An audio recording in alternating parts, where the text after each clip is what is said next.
Olá, sejam todos bem-vindos à disciplina de Frutíferas do Cerrado. Esta disciplina faz parte da matriz curricular do curso de Agronomia da Universidade Estadual de Goiás, Palmeiras de Goiás. Meu nome é Sabrina do Couto de Miranda e nós vamos falar sobre as frutíferas dos biomas brasileiros. Bom, o objetivo dessa aula é falar dos biomas brasileiros e das principais espécies frutíferas associadas a estes biomas, exceto o cerrado, pois nós teremos mais aulas especificamente voltadas ao cerrado. Agora iremos começar falando sobre os biomas que ocorrem no Brasil. O Brasil é um país de dimensões continentais, por isso, aqui na nossa área geopolítica, nós temos 6 biomas: a floresta amazônica, o cerrado, a caatinga, a Mata Atlântico-Floresta Atlântica, o Pantanal e os Campos Sulinos. Estes biomas abrigam uma representação muito importante da nossa biodiversidade, tanto de plantas, micro-organismos e, claro, também de animais. A localização geográfica dos biomas está condicionada a fatores climáticos. Estes fatores climáticos determinam o tipo principal ou predominante de vegetação em cada um dos biomas que nós comentamos. Como fatores climáticos importantes numa escala mais ampla, podemos citar temperatura, pluviosidade e umidade relativa do ar. E em menor escala, outros fatores são importantes, como, por exemplo, o tipo de substrato ou tipo de solo, além de condições de relevo, que também são fatores importantes que podem causar variações no tipo de vegetação.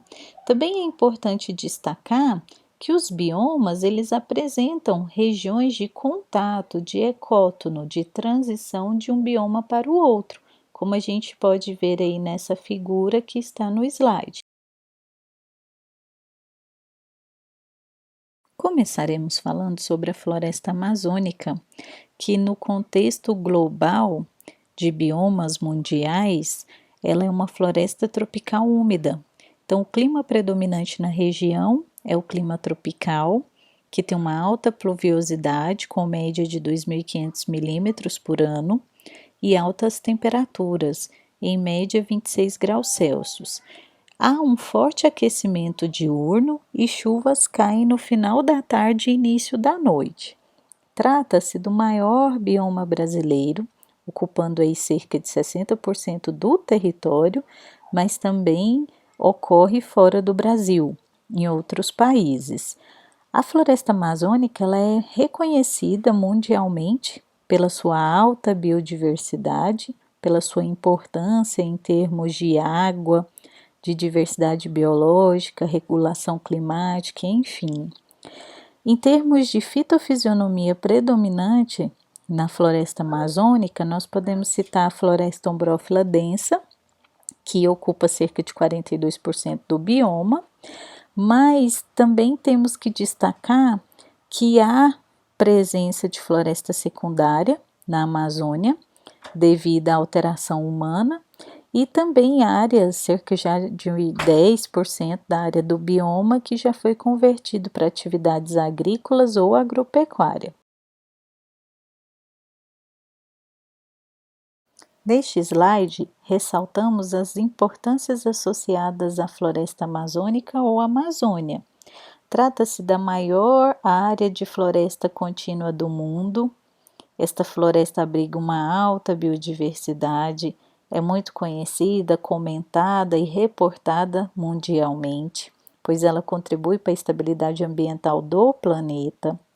Isso aqui a gente pode mencionar a questão da fixação de carbono na composição arbórea da floresta, a questão da evapotranspiração, ou seja, liberação de água pelas plantas anualmente para a atmosfera, o que contribui para a formação de nuvens e ciclo da água.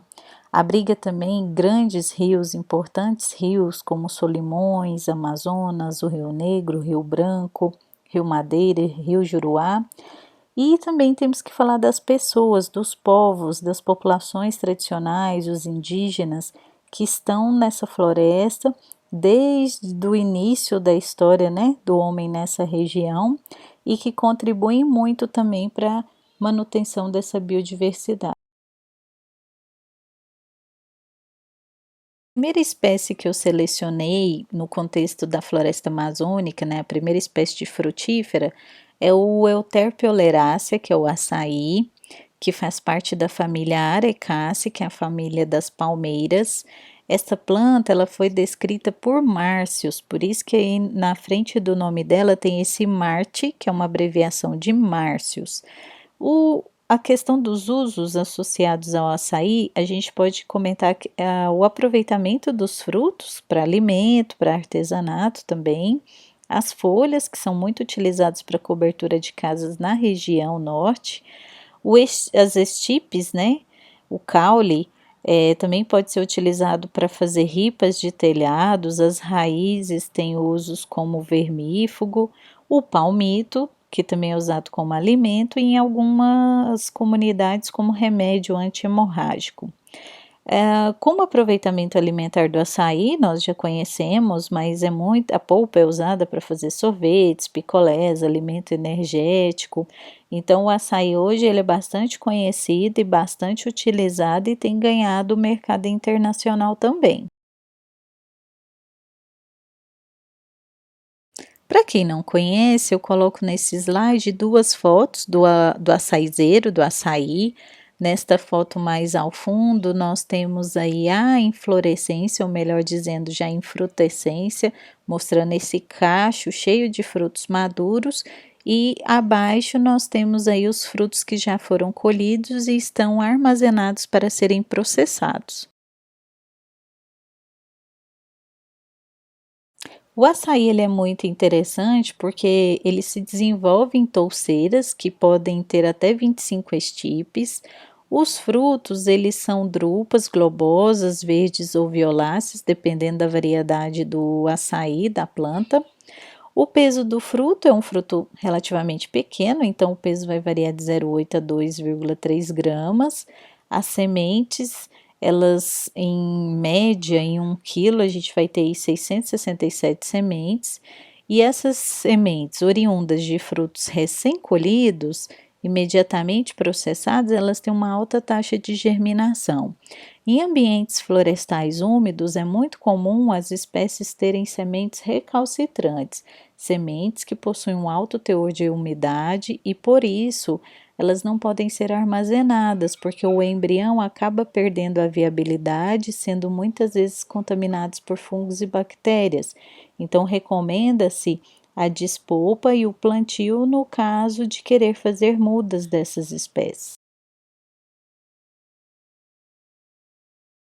Aqui nós mencionamos que há variedades diferentes de açaí na região norte, então eu coloquei aí alguns tipos ou variedades de açaí que eu encontrei na literatura. Elas se diferenciam pela coloração dos frutos maduros, números de perfilhos na touceira, o tamanho e o peso dos cachos e dos frutos, número de ramos no cacho ou coloração e consistência da bebida. Mas é importante que a Embrapa mesmo comenta a necessidade de caracterização morfológica, agronômica dessas variedades. Há apenas uma descrição mais ampla sobre elas, necessitando de mais estudos. A propagação do açaí é principalmente via sementes. Há também estudos que mostram propagação assexuada via retirada de brotações que surgem de forma espontânea na base ali das touceiras. Como eu disse anteriormente, são sementes recalcitrantes que perdem o poder germinativo após 15 dias após o beneficiamento.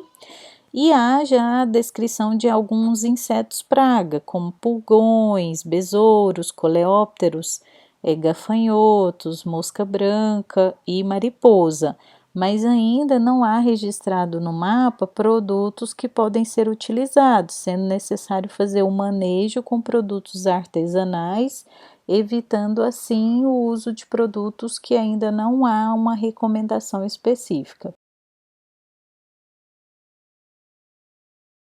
Com relação aos aspectos nutritivos, a polpa do açaí ela é rica em minerais como cálcio, ferro e fósforo e também em vitamina B1. E o nível de vitamina A encontrado nesta planta é maior do que em outras frutíferas tropicais. Um dado interessante é que em 100 gramas de polpa a gente pode ter até 2 gramas de proteína, 12,2 gramas de lipídios, 11,8 miligramas de ferro e também alguns percentuais interessantes de vitamina B1 e vitamina C. Então, tem um alto valor energético associado a esta frutífera. Além do açaí, eu selecionei a castanha do Pará, ou castanha do Brasil, para falar de frutíferas da Amazônia. Então, o nome científico é Bertholletia excelsa, é uma lecitidácea, uma árvore protegida por lei federal, ou seja, ela não pode ser cortada. E ela é muito exuberante, ela é uma árvore muito alta, é uma árvore muito bonita, muito ornamental. As sementes ou castanhas, como a gente conhece, porque a gente provavelmente já comeu, tem um alto valor nutritivo, pode ser consumida in natura ou misturada a outras fontes de alimento.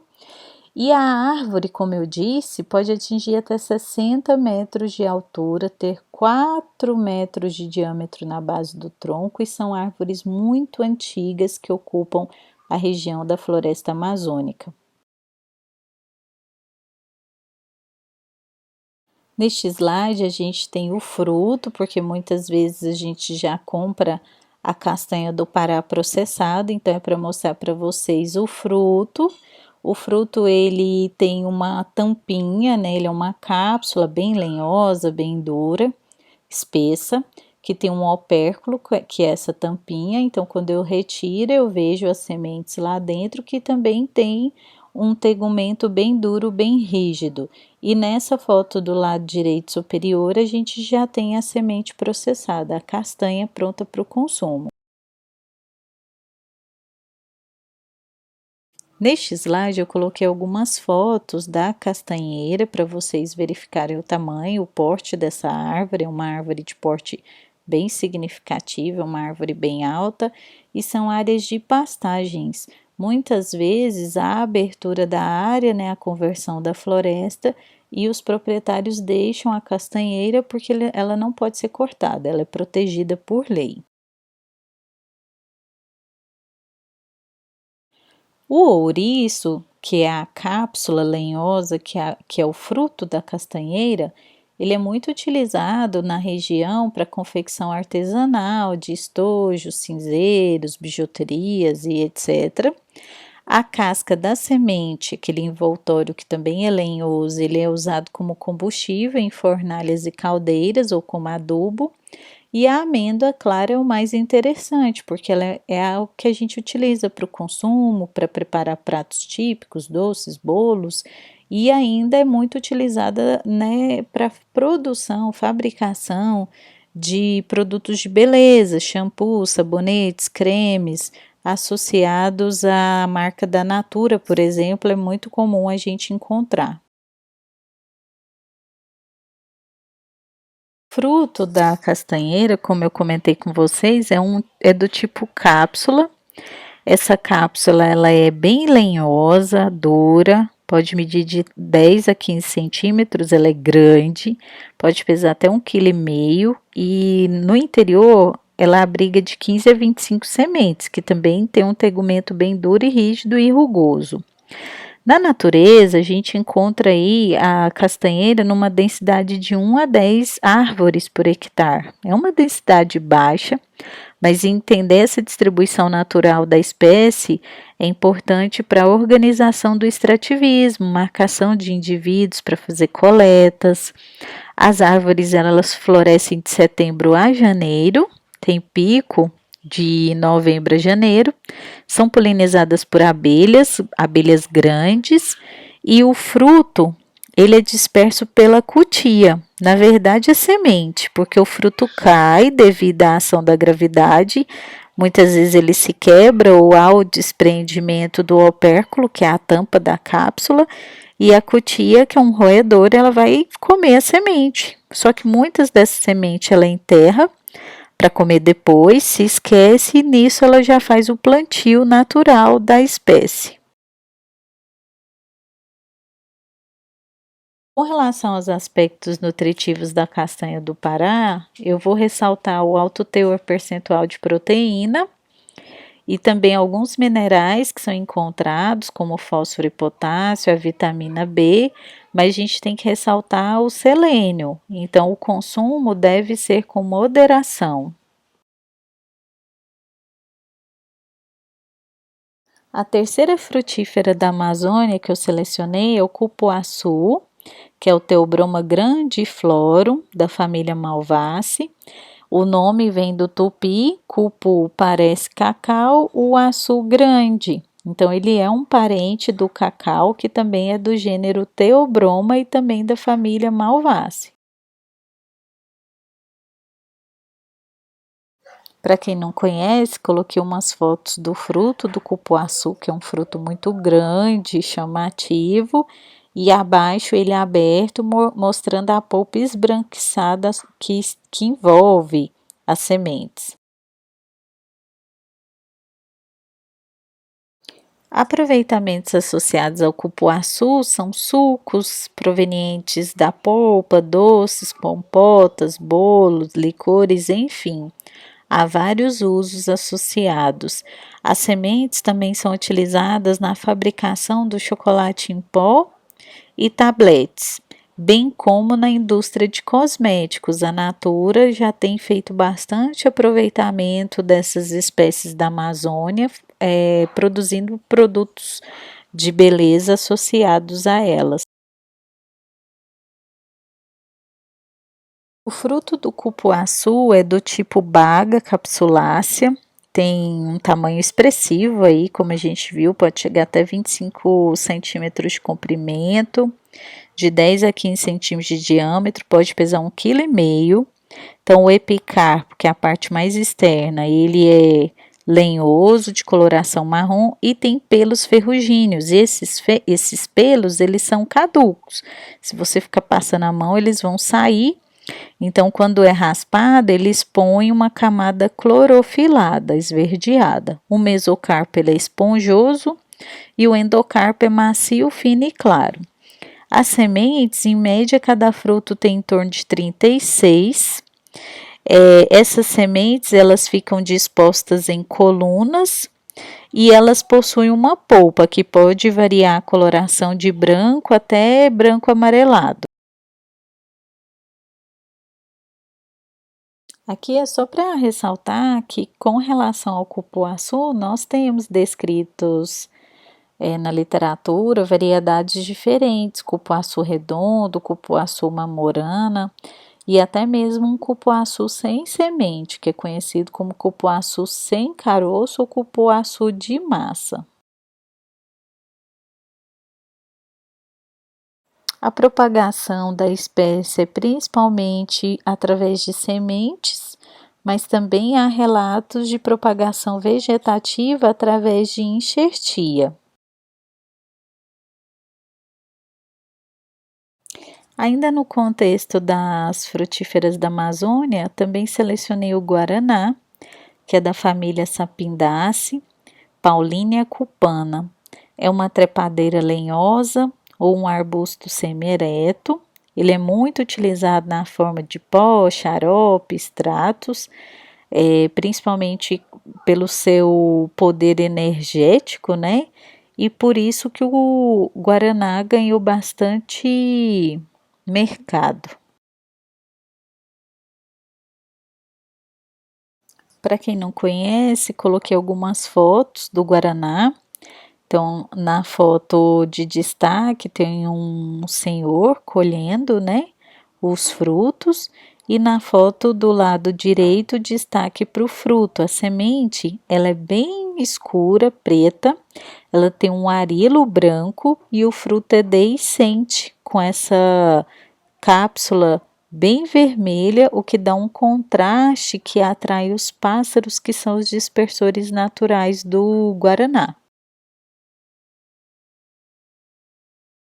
O fruto do guaraná é uma cápsula deiscente que pode ter de 1 a 3 sementes, com aquele arilo branco que nós vimos na foto anterior. As mudas, elas são obtidas por meio de sementes, mas também pode ser via estaquia. Mais uma vez aqui destacando que as sementes são recalcitrantes, então perdem o poder germinativo após 72 horas. E a Bahia é o maior estado produtor de guaraná no Brasil. Tem uma produção nacional de 2.500 toneladas por ano, seguido pelo Amazonas e também pelo Mato Grosso.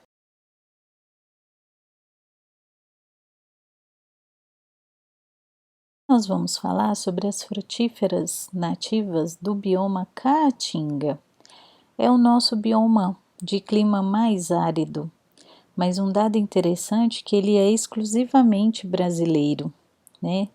Esse clima árido está muito associado com o período prolongado de seca, de 7 a 9 meses de seca, e aí em torno de 3 meses de chuva.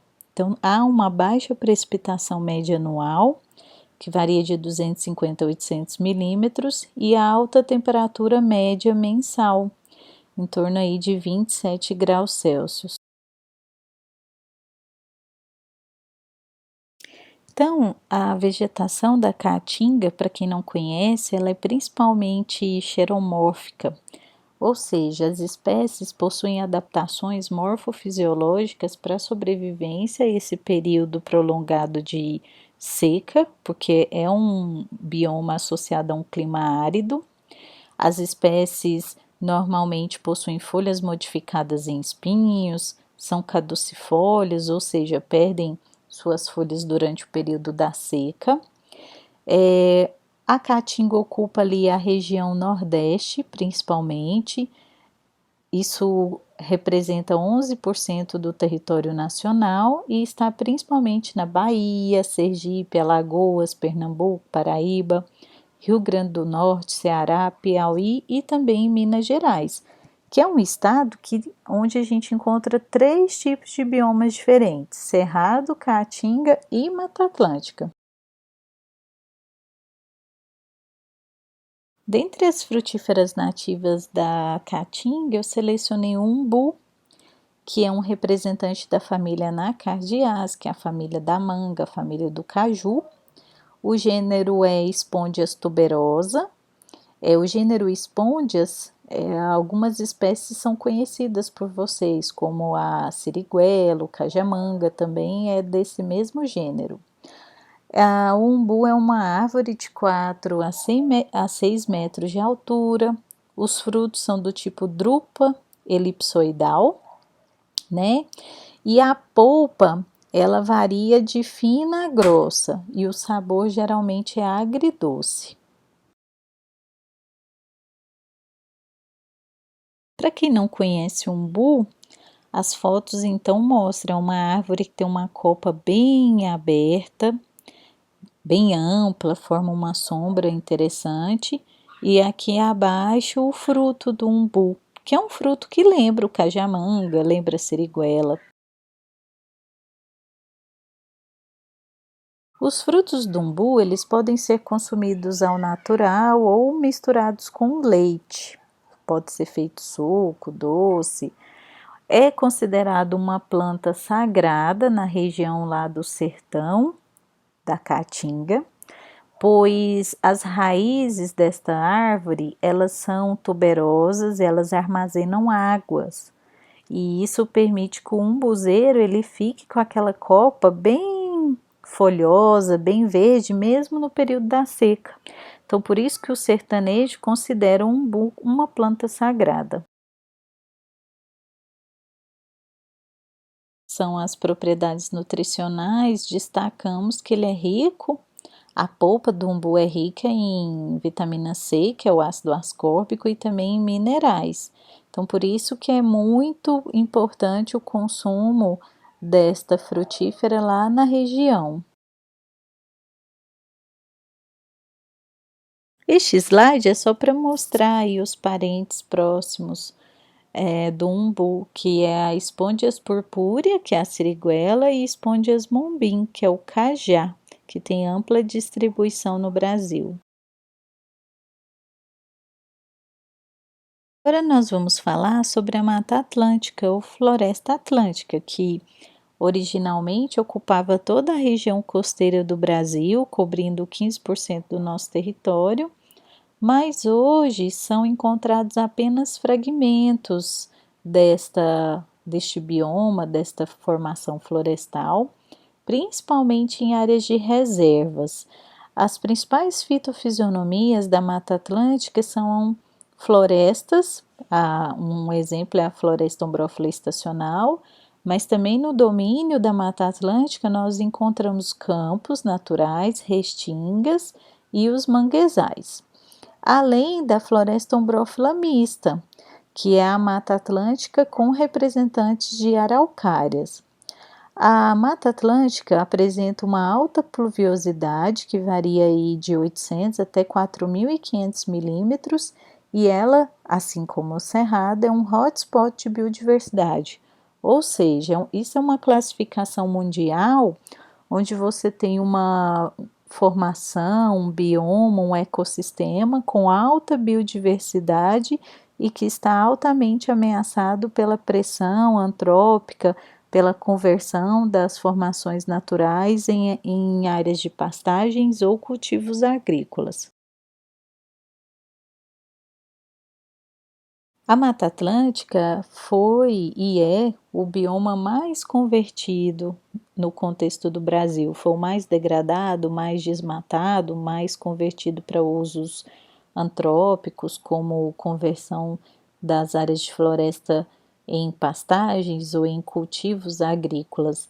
Por isso que várias espécies da lista da flora brasileira de espécies ameaçadas de extinção são da Mata Atlântica. Então, eu coloquei aqui alguns exemplos, né? O pau-brasil, o palmito verdadeiro, que é o palmito jussara, a araucária, o jequitibá, o jaborandi, o xaxim verdadeiro, que é uma pteridófita de porte arbóreo, o jacarandá da Bahia, entre tantas outras espécies que infelizmente estão inseridas no status de ameaçadas de extinção. Dentre as espécies da Mata Atlântica ou Floresta Atlântica, eu escolhi a jabuticaba, que é um representante da família Myrtaceae, que é uma família muito importante neste bioma.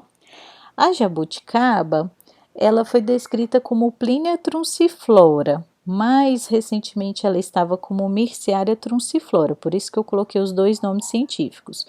Contudo, essa nomenclatura tem passado por variações, talvez já esteja até desatualizada.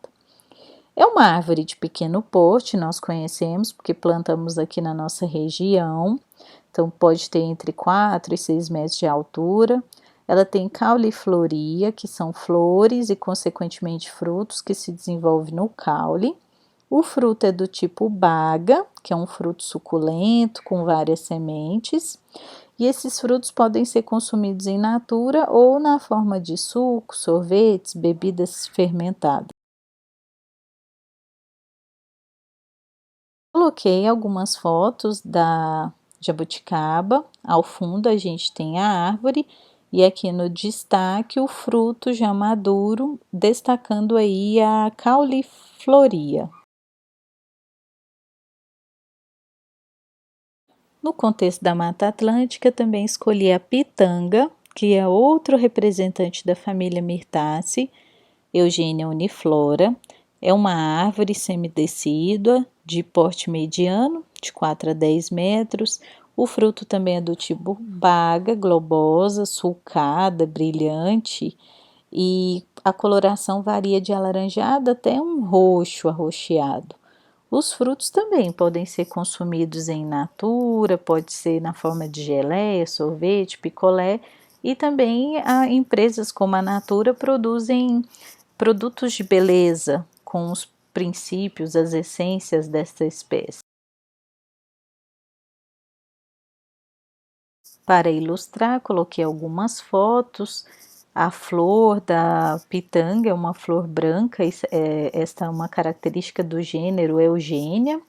E o mais bonito são os frutos, que são frutos muito ornamentais, além de serem bastante saborosos, suculentos, gostosos.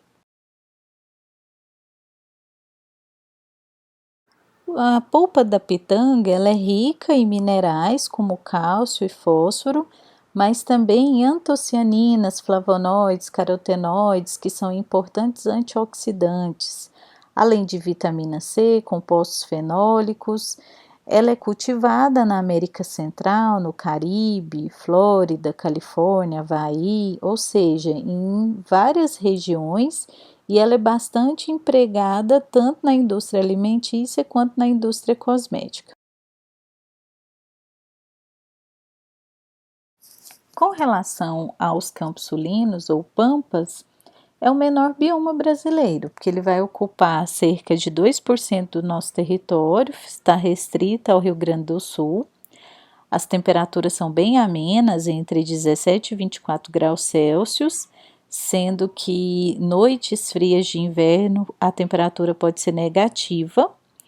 As chuvas são bem distribuídas ao longo do ano e florestas com araucária também são encontradas nesta região, porém em porções mais elevadas do relevo, entre 1.000 e 1.400 metros de altitude. Dentre as frutíferas dos campos sulinos, eu trouxe o araçá, é uma mirtácea, um psidium, mesmo gênero da goiaba, mas aqui é o Psidium cattleyanum, que é um arbusto ou uma arvoreta, ou seja, uma árvore de pequeno porte, que tem frutos que também são bagas globosas, piriformes, ovoides ou achatadas. Tem um epicarpo amarelo ou vermelho, o endocarpo, que é a parte mais interna do fruto, com coloração amarelo clara ou branca ou ainda vermelha. E as sementes são numerosas, assim como na goiaba. Este slide traz uma foto dos frutos do Psidium cattleyanum. Parece uma goiabinha, mas o interessante é que neste caso ela é vermelha quando madura. O araçá ele tem uma alta produtividade e a literatura traz que apresenta um baixo custo de implantação e manutenção de pomar. Este pomar começa a produzir após um ano do plantio, entre 1 e 2 quilos de frutos por planta, e a polpa do araçá tem uma grande quantidade de vitamina C. Então, isso é bem interessante e agrega valor ao produto, apesar de não ser muito conhecido em outras regiões do Brasil. Contexto das frutíferas dos campos sulinos ou pampas, eu trouxe a feijoa ou goiaba serrana, outra mirtácea, que é a acaceloviana, também uma arvoreta com copa globosa. Os frutos são bagas verdes, que se mantêm verdes mesmo quando maduros. Eles são muito consumidos lá na região sul in natura ou na forma de sucos e geleias, e um outro uso são as pétalas das flores que são comestíveis. Para quem nunca tinha ouvido falar nem viu, aqui são algumas fotos da Aca celoviana. É uma planta muito ornamental, muito bonita, as flores são bonitas, o fruto é interessante, porém nós aqui da região centro-oeste não conhecemos muito.